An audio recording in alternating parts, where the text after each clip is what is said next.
Hello everyone. In previous class we were discussed about work done in different process, है ना? Adiabatic process में work done का formula क्या रहता है और आइसोथर्मल प्रोसेस में क्या रहता है, एडियाबैटिक प्रोसेस में पीवी रिलेशन क्या होता है, टीवी रिलेशन क्या होता है, ये सब चीजें अपन डिस्कस कर चुके हैं प्रीवियस क्लास में ना। मैंने आपको वहाँ एक इम्पोर्टेंट बात बताई थी कि जो एडियाबैटिक प्रोसेस के रिलेशन है, like pressure volume relation, like temperature volume relation, तो वो आपको एक्सप्लेन करा था मैंने डेरिवेशन के साथ। बट अपने को अगर कभी अपन गलती से भी कोई कंपटीशन एग्जाम देते हैं, देन वहां पे क्वेश्चंस आते हैं यहाँ पे कि which one of the following is correct ना। PV gamma equals to constant, PV one gamma minus one equals to constant, तो ये अपन ने देख लिया कि क्या रिलेशन हो सकते हैं, है ना। अब अपन नेक्स्ट जो टॉपिक स्टार्ट करने वाले हैं वो है स्पॉन्टेनिटी। स्पॉन्टेनिटी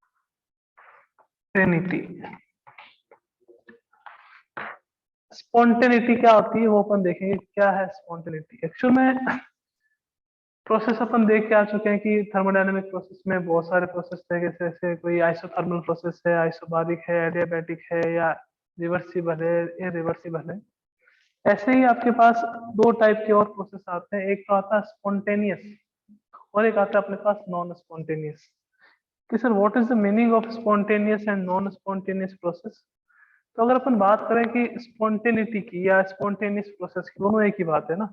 स्पॉन्टेनिटी और स्पॉन्टेनियस प्रोसेस एक ही बात है। स्पॉन्टेनियस प्रोसेस क्या होता है कि जितने भी नेचुरल प्रोसेस है वो सारे के सारे स्पॉन्टेनियस है। कैसे? कि जैसे अपन अगर बात करें हीट का ट्रांसफर हाई टेम्परेचर से लो टेम्परेचर होता है, it is a spontaneous process. इसके लिए कुछ एक्सटर्नल वर्क नहीं करना पड़ता। कि वो सारे प्रोसेस जिसके लिए एक्सटर्नल वर्क करने की रिक्वायरमेंट नहीं होती है, वो सारे प्रोसेस कौन से प्रोसेस होते हैं? Spontaneous process. और इस फिनोमिना को अपन क्या कह देते हैं? स्पॉन्टेनिटी कह देते हैं। लाइक वाटर का फ्लो हो रहा है ना, वाटर का फ्लो हो रहा है तो वाटर का फ्लो हाई से लो हो सकता है, ऊपर से नीचे की ओर हो सकता है, नीचे से ऊपर नहीं हो सकता, है ना। अगर टेम्परेचर की बात करें, सॉरी हीट की बात करें, तो हाई टेम्परेचर से लो टेम्परेचर तक क्या हो सकता है कि हीट का ट्रांसफर हो सकता है, बट लो टेम्परेचर से हीट हाई टेम्परेचर की तरफ नहीं होगा।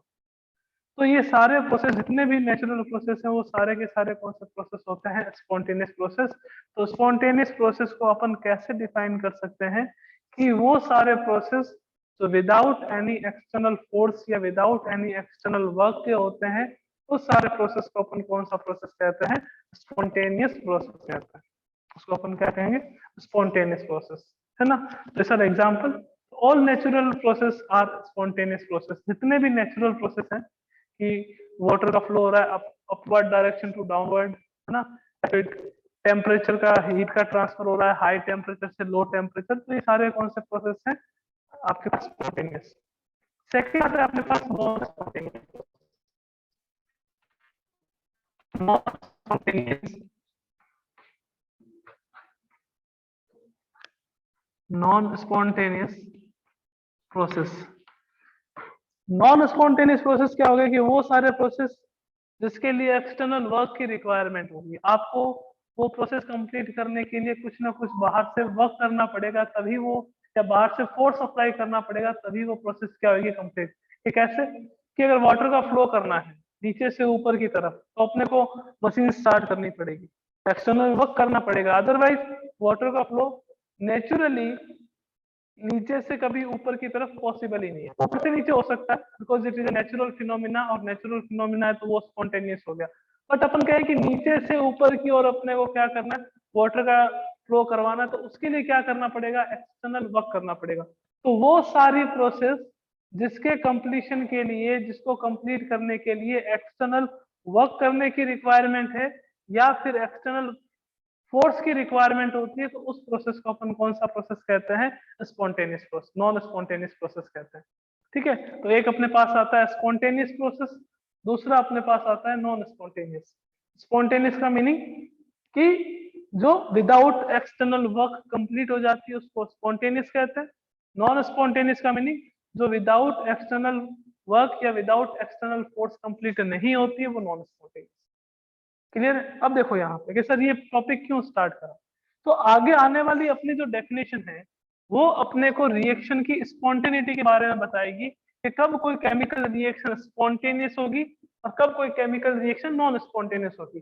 जैसे फॉर एग्जांपल मैंने कहा था कि स्टार्टिंग में अपन ने देखा कि एक्सटेंसिव प्रॉपर्टीज में अपन ने एग्जांपल देखा या स्टेट फंक्शन में अपन ने एग्जांपल देखा, एंथैल्पी देखा, इंटरनल एनर्जी देखा, है ना।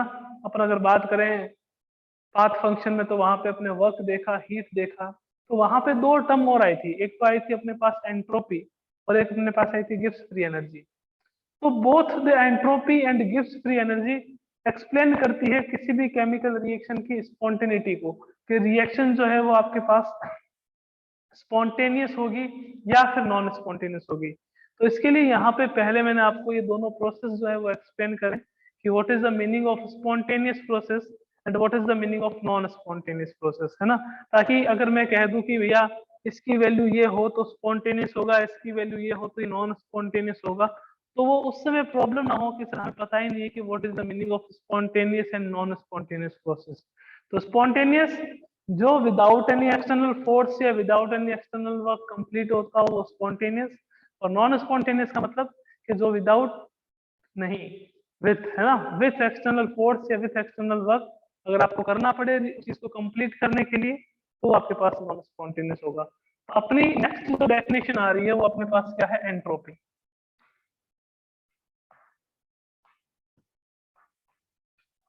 नेक्स्ट डेफिनेशन क्या आती है अपने पास, entropy. It is represented by S. किससे रिप्रेजेंट करते हैं इसको, एस से रिप्रेजेंट करते हैं एंट्रोपी। अब होता क्या है एंट्रोपी, बहुत सिंपल, बहुत इजी डेफिनेशन है। क्या है, randomness of the universe is known as entropy. किसी भी सिस्टम में जो सब्सटेंस प्रेजेंट है उस सब्सटेंस का रैंडमनेस, उसको अपन क्या कहेंगे, एंट्रोपी। बहुत सिंपल सी डेफिनेशन, रैंडमनेस या फिर डिसअरेंजमेंट ऑफ एनी सिस्टम या of any substance present in the system known as entropy. Sir कैसे, मैंने कहा आपके पास क्या है कि मान लीजिए कोई सॉलिड सब्सटेंस है, उस सॉलिड सब्सटेंस को आपने हीट दिया, हीट देने पर वो किसमें कन्वर्ट हो गया कि सर वो कन्वर्ट होगा लिक्विड में। कोई सॉलिड सब्सटेंस है उसको आपने हीट दिया, हीट देने पर वो किसमें कन्वर्ट हुआ, लिक्विड में। और लिक्विड को फिर आपने हीट दी तो हीट देने पर वो किसमें कन्वर्ट हो गया, आप गैस में। तो देखो सॉलिड से लिक्विड से किसका फॉर्मेशन हुआ, गैस का। इसका मीनिंग क्या हुआ, एंट्रोपी की डेफिनेशन क्या होती है, randomness of the universe is known as entropy, या फिर रैंडमनेस और disarrangement of any substance present in the system is known as entropy. ये अपने को पता है, ओके। अब देखो सॉलिड में क्या था कि सर सॉलिड का मीनिंग ये होता है कि मॉलिक्यूल्स क्लोजली पैक्ड होते हैं, मॉलिक्यूल्स के बीच में स्ट्रॉन्ग अट्रैक्शन फोर्स प्रेजेंट होता है, ये होता है सर सॉलिड का मीनिंग। मैंने कहा लिक्विड का क्या हुआ कि सर लिक्विड में क्या होता है कि इंटरमॉलिक्यूलर डिस्टेंस जो है या फिर सॉलिड के पार्टिकल्स के बीच में जो डिस्टेंस है वो इंक्रीज हो जाती है, पार्टिकल्स दूर दूर प्रेजेंट होते हैं। मैंने कहा गैसेस में क्या होगा कि गैसेस में क्या रहेगा कि पार्टिकल्स सर बहुत ज्यादा दूर हो जाएंगे, तो धीरे धीरे क्या हो रहा है, मॉलिक्यूल्स का या फिर पार्टिकल्स का डिसअरेंजमेंट ही तो हो रहा है। पार्टिकल्स क्या हो रहा है, डिसअरेंजमेंट, पहले सॉलिड में था तो वेल अरेंज्ड थे, लिक्विड में आए अरेंजमेंट थोड़ा सा गड़बड़ा गया, फिर आपके पास किस में आए, गैस में आए, मॉलिक्यूल्स या पार्टिकल एकदम डिसअरेंजमेंट में आ गए, यानी कि रैंडमनेस क्या होगी आपके पास, इंक्रीज हो गई। तो मैं ये कह सकता हूँ कि सॉलिड की जो एंट्रोपी है वो क्या रहती है कि सर वो रहती है मिनिमम। सॉलिड की एंट्रोपी क्या रहती है आपके पास, मिनिमम। लिक्विड की बात करें तो लिक्विड की एंट्रोपी जो है क्या रहती है, मैक्सिमम, बिकॉज लिक्विड के पार्टिकल्स में डिसअरेंजमेंट मैक्सिमम रहती है और सॉलिड के पार्टिकल में डिसअरेंजमेंट क्या रहती है, मिनिमम। तो अगर किसी सब्सटेंस में पार्टिकल्स की डिसअरेंजमेंट इंक्रीज होती है तो उसका उसकी एंट्रोपी भी क्या होगी, इंक्रीज। तो एंट्रोपी की डेफिनेशन क्या रहेगी, randomness or disarrangement of any substance present in any system known as entropy. Okay, अब देखते हैं कि एंट्रोपी कैसे कैलकुलेट करते हैं। अगर ये डेफिनेशन क्लियर है तो एक बार हैंड रेज कर दीजिए कि एंट्रोपी होती क्या है। रैंडमनेस और disarrangement of universe of any substance present in any system known as entropy. Okay, तो जैसे जैसे सॉलिड से आप किसी सब्सटेंस कोई है वो सॉलिड स्टेट में प्रेजेंट है, जैसे जैसे उसको लिक्विड में या फिर लिक्विड को गैस में कन्वर्ट करते हैं तो धीरे धीरे रैंडमनेस इंक्रीज होती है, मतलब एंट्रोपी की वैल्यू भी क्या होगी, इंक्रीज होगी। और अगर आप ऐसे आ जाते हो कि आपके पास गैस है, उस गैस को आप पहले लिक्विड में कन्वर्ट करते हो और लिक्विड से आप क्या कन्वर्ट करते हो, सॉलिड में। अगर आप ये प्रोसेस करते हो कि किसी भी गैस को सॉलिड में कन्वर्ट कर रहे हो, देन इस कंडीशन में हमेशा एंट्रोपी की वैल्यू डिक्रीज होगी। एंट्रोपी की वैल्यू क्या होगी, डिक्रीज। इस सिचुएशन में एंट्रोपी की वैल्यू आपके पास हमेशा क्या हो रही है, इंक्रीज, बिकॉज रैंडमनेस इंक्रीज होती है। यहाँ पे रैंडमनेस डिक्रीज होगी। पहले गैस थी, गैस को कंडेंस करना क्या इसका फॉर्मेशन हुआ लिक्विड का, मॉलिक्यूल पास पास में आए, फिर मॉलिक्यूल और ज्यादा पास पास में आए तो अरेंजमेंट जो है वो पहले जो डिसअरेंजमेंट था, मॉलिक्यूल वेल अरेंज्ड हो गए, वेल अरेंज हो गए तो एंट्रोपी की वैल्यू क्या हो गई आपके पास, डिक्रीज। यहाँ पे एंट्रोपी की वैल्यू आपके पास क्या हो गई, इंक्रीज। ओके, तो एंट्रोपी की बात करें तो एंट्रोपी एक स्टेट फंक्शन है। एंट्रोपी इज स्टेट फंक्शन, ठीक है ना। साथ में अगर एंट्रोपी की बात करें, entropy is an extensive property, is an extensive property. छोटे छोटे क्वेश्चन आते हैं ऑब्जेक्टिव में, which of the following is extensive property और which of the following is intensive property. तो अपने को याद रखना होता है कि एंट्रोपी की अगर बात करें तो ये एक स्टेट फंक्शन है और साथ में कौन सी प्रॉपर्टी है, ये एक्सटेंसिव प्रॉपर्टी है। ओके,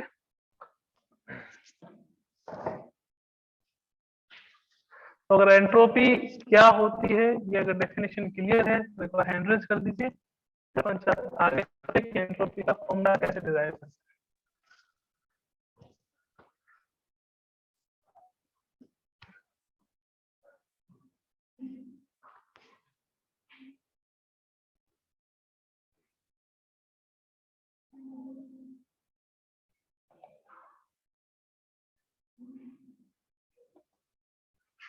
नेक्स्ट देखिएगा कि नेक्स्ट क्या आएगा।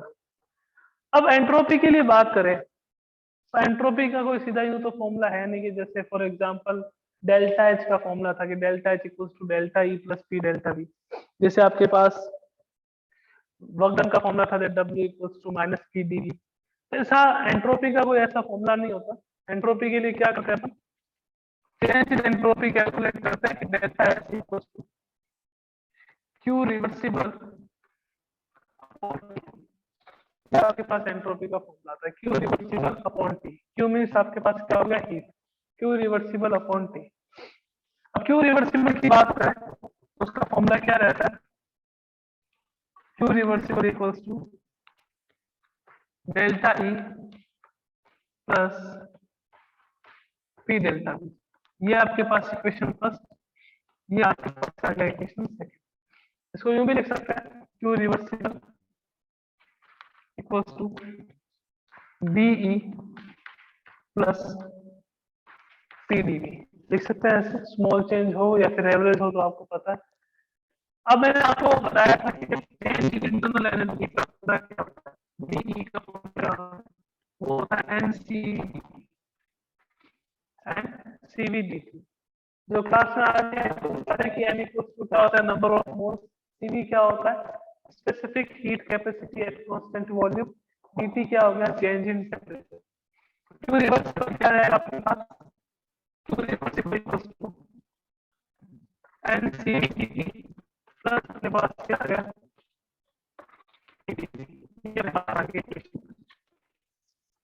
पीडीटी प्लस आपके पास क्या आ गया, पीडीवी। ये कौन सी इक्वेशन आ गई आपके पास, थर्ड। इक्वेशन थर्ड से अपन क्या करेंगे कि क्यू रिवर्सिबल की जो वैल्यू है उस वैल्यू को इक्वेशन फर्स्ट में सब्स्टिट्यूट करेंगे। तो क्या आएगा मेरे पास, delta equals to NCVDT plus अपन आपके पास क्या आ गया, और सब ऐसे लिख सकते हैं एनसीवीडीटी अपॉन टी प्लस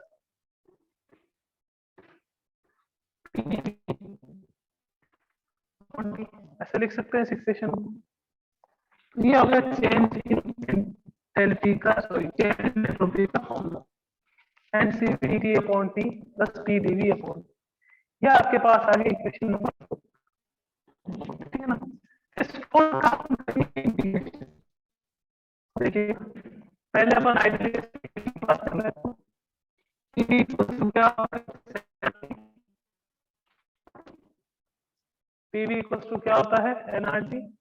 तो प्रेशर की बात करें तो प्रेशर का फॉर्मूला क्या आएगा, nRT upon V, nRT upon V, ये आपके पास क्या आ गया, प्रेशर का फॉर्मूला आ गया।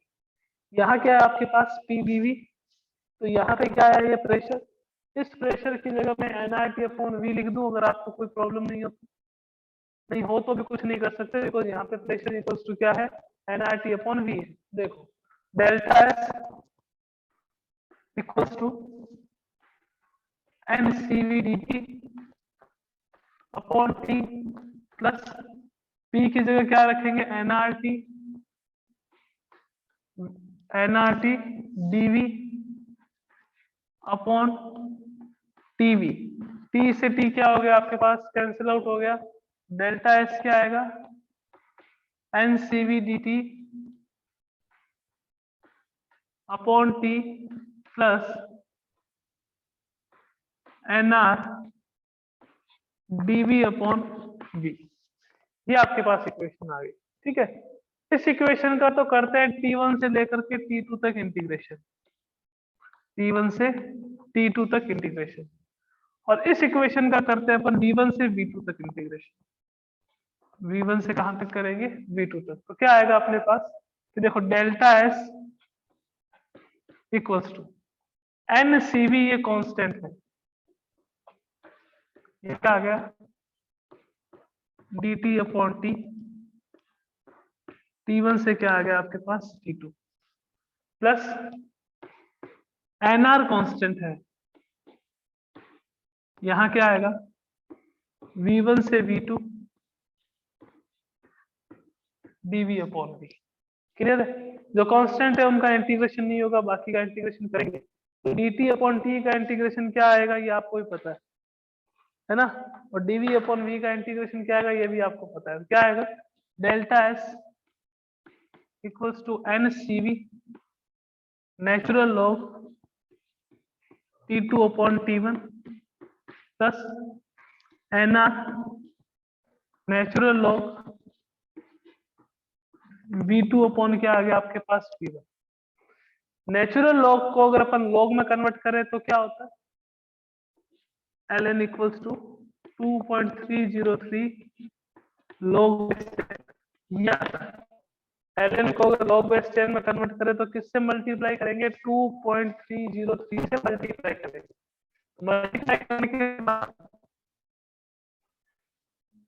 क्या मिलेगा आपको, कि डेल्टा एस का फॉर्मूला मिलेगा 2.303 NCV log base 10 T2 upon T1, T2 upon T1 plus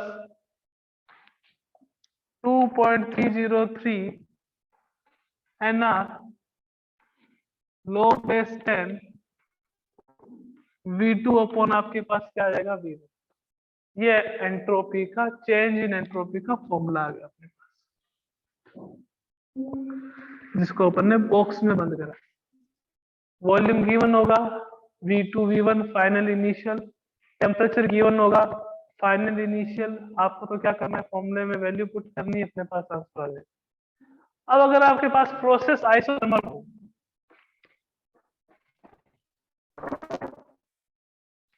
isothermal process हो, तो आइसोथर्मल प्रोसेस में क्या रहता है, T2 इक्वल्स टू क्या रहता है आपके पास, आइसोथर्मल प्रोसेस में T2 इक्वल्स टू क्या रहता है आपके पास, T1 रहता है। Then delta S equals to क्या आ जाएगा, कि delta S equals to 2.303 NR log V2 upon V1, ये चेंज इन एंट्रोपी का फॉर्मूला रहेगा इफ प्रोसेस इज आइसोथर्मल। अगर आइसोथर्मल प्रोसेस हो, then delta S equals to 2.303 NR log V2 upon V1। अब एक बात और कि यहाँ पे आपके पास वॉल्यूम नहीं प्रेशर के फॉर्म में कैलकुलेट करना, तो अपने को पता है कि T भी इज प्रोपोर्शनल टू T, मैंने कहा T भी कांस्टेंट है, तो pressure is inversely proportional to the क्या आ जाएगा वॉल्यूम। तो डेल्टा एच का फॉर्मूला क्या आया 2.303 NR log base 10 P1 upon P2, P1 upon P2। तो ये आपके पास चेंज इन एंट्रोपी के तीन फॉर्मूले आ गए। फर्स्ट वाला कौन सा है, delta H equal to 2.303 NCV log P2 upon T1 plus 2.303 NR log base 10 V2 upon V1। Isothermal process हो रहा है, delta H equal to 2.303 NR log V2 upon V1, और अगर प्रेशर की फॉर्म में हो तो P1 upon P2। कि सर अगर आइसोकोरिक हो जाए तो क्या करेंगे, मैंने कहा आइसोकोरिक हो गया तो ये वाला हो जाएगा डेल्टा एच इक्वल टू क्या है 2.303 NCV log V2 upon V1। तो आइसोकोरिक मींस आपके पास वॉल्यूम कांस्टेंट रहेगा, V1 इक्वल्स टू V2 रहेगा, तो डेल्टा एच का फॉर्मूला क्या रहेगा 2.303 NCV log base 10 T2 upon T। ये एंट्रोपी कैलकुलेट करने के लिए, किसी भी सिस्टम की एंट्रोपी कैलकुलेट करने के लिए एक ये फॉर्मूला, एक ये फॉर्मूला और एक ये फॉर्मूला, ये तीन फॉर्मूले अपने को दिमाग में रखना। अगर आइसोकोरिक पूछ ले then V1 upon V2 zero हो जाएगा, क्योंकि V1 और V2 एक दूसरे के इक्वल हो जाएंगे, इक्वल हो जाएंगे तो पूरी टर्म जीरो हो जाएगी, तो आपके पास आंसर क्या आ जाएगा ये। समझ आ गया हो तो एक बार जल्दी से हैंड रेज कर दीजिए, फिर चलते हैं नेक्स्ट टॉपिक पे।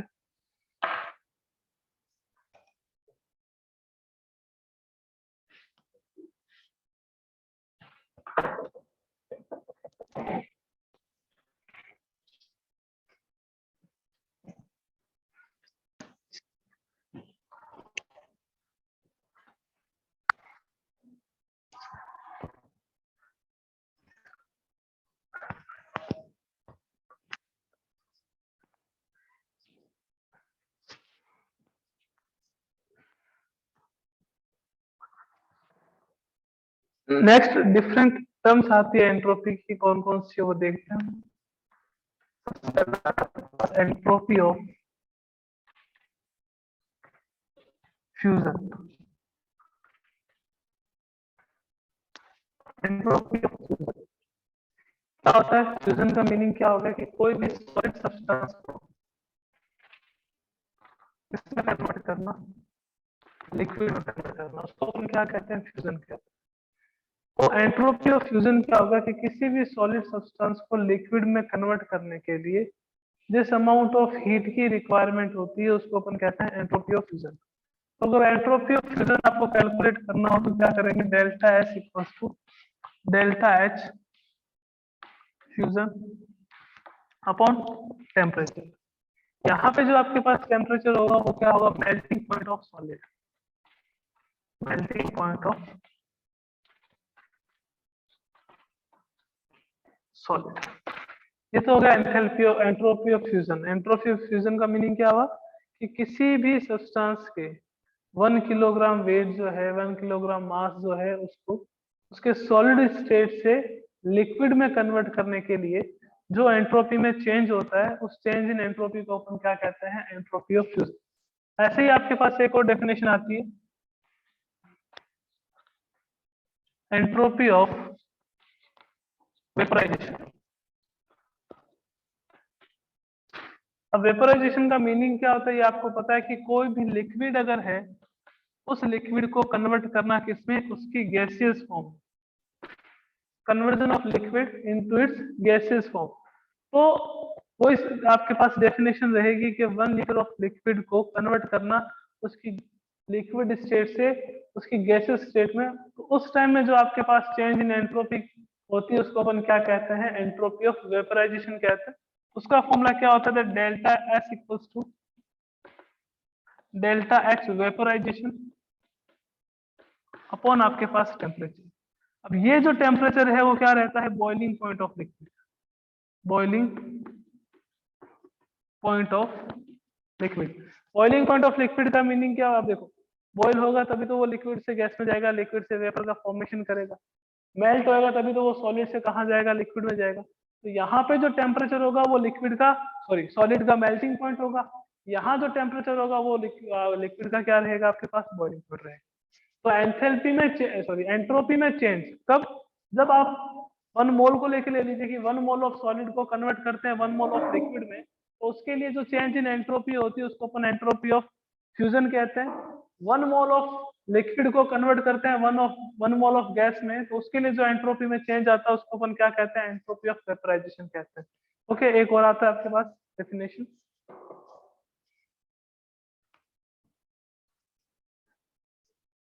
एंट्रोपी ऑफ फ्यूजन हो गया, एंट्रोपी ऑफ वेपराइजेशन हो गया। नेक्स्ट आता है थर्ड, एंट्रोपी ऑफ ट्रांजिशन।